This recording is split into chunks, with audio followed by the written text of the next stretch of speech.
The next bill we have in front of us is House Bill 1053, an act to provide certain earned discharge credits for inmates. Mr. Chairman, members of the committee, hi, I'm Lori Filer. I'm with the Department of Corrections.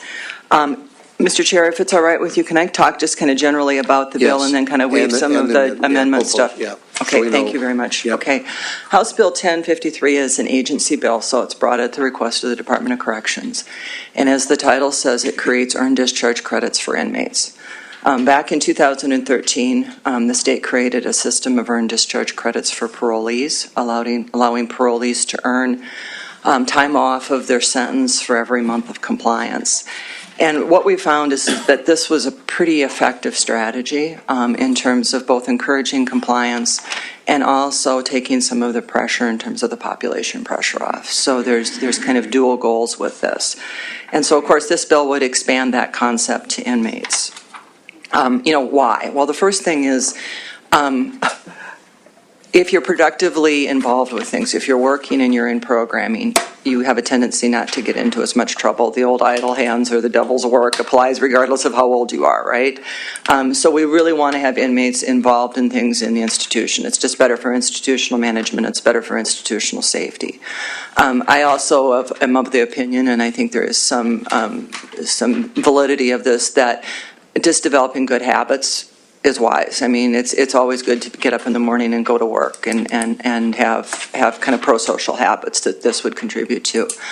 Also, we've been able to develop some pretty good evidence-based programming. So it's not just for the immediate that they're more compliant, but if we can get inmates through some of this evidence-based programming, there's some pretty good research that we can actually positively impact that recidivism rate. So when they get out, they're less likely to reoffend. So that's one of the other reasons for it. And finally, we need to, as I think as a state, continue to work on identifying who are those folks that are breaking the law that can manage and can be safely managed in the community, and who are the ones who need to be in prison.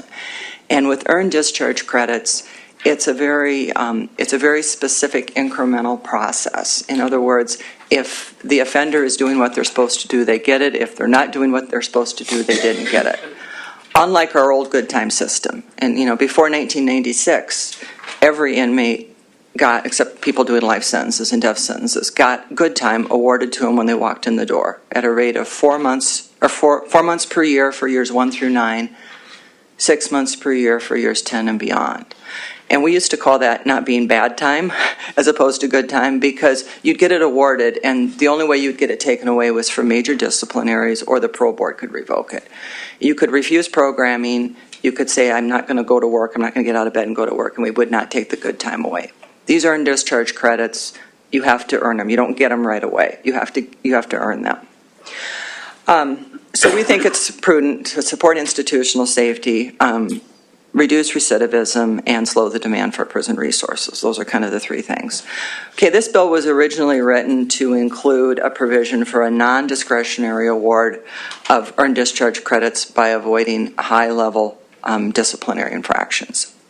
The proposed amendment removes that provision, removes sections 1 through 3. 1 is really the meat of it. Sections 2 and 3 were just how we go about doing section 1.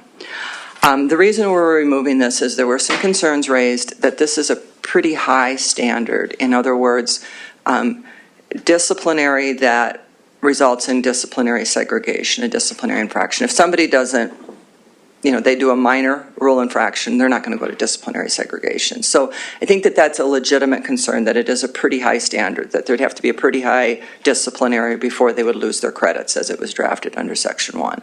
In my defense, that's what used to be in the old good time statute, but nevertheless, I do see what the point is of that. Also, I think that there's frankly less incentive on Section 1 than there would be in Section 4. Most inmates don't commit disciplinaries of this level already. So to say that incentivizing this, I think there's less of an argument for that. So this is an amendment that we're certainly not objecting to, and we'd ask that the committee consider this along with the bill. Now I'd like to, if I could, Mr. Chairman, go on and kind of talk about a little bit more about the provisions in Section 4, which would be the remaining piece of the bill if this amendment is passed. Okay, the Section 4 authorizes the award of earned discharge credits upon the completion of 360 hours of satisfactory work or upon the completion of certain programming, evidence-based programming or academic or vocational programming. This section also has a provision for earned discharge credits in the case of heroic acts, is what we're calling it.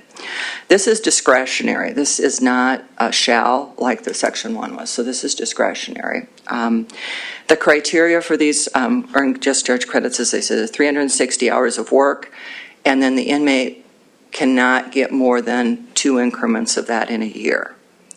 So it's capped at 180 days if they get 2 increments of 360 hours of work.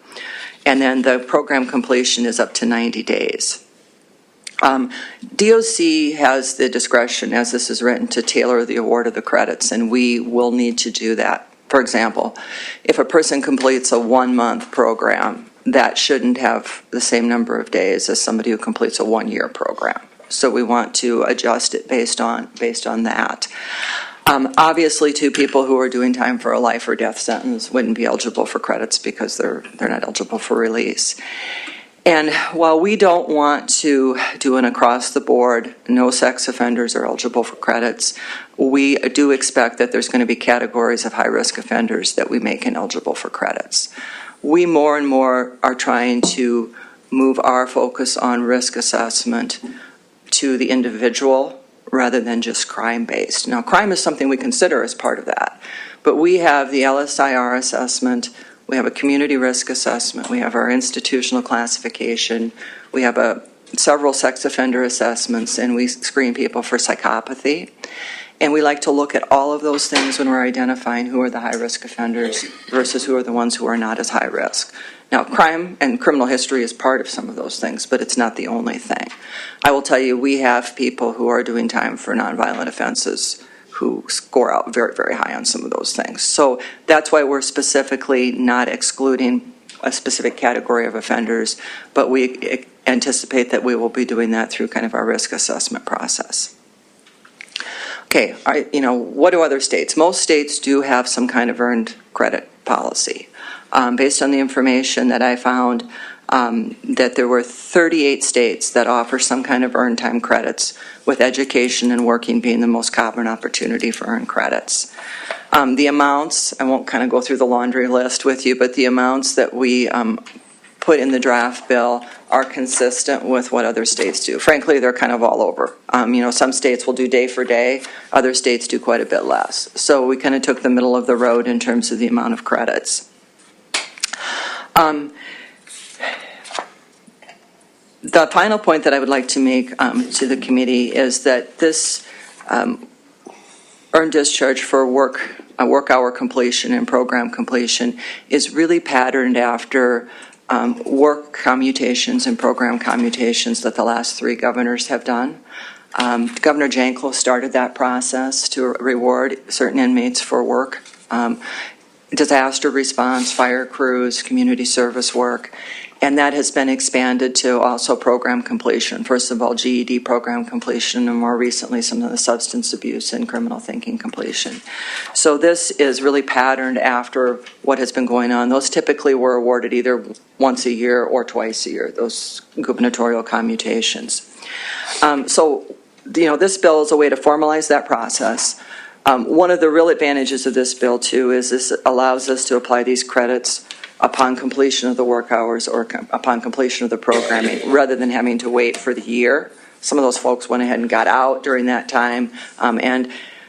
We're all this way. I think that maybe as a group, this is kind of stereotyping, but as a group, maybe some folks that have had trouble with, the law, they probably respond better with a more immediate response, a more immediate reward, rather than saying, yeah, you did good, but hold off for a year, and then we'll give you the kudos for it.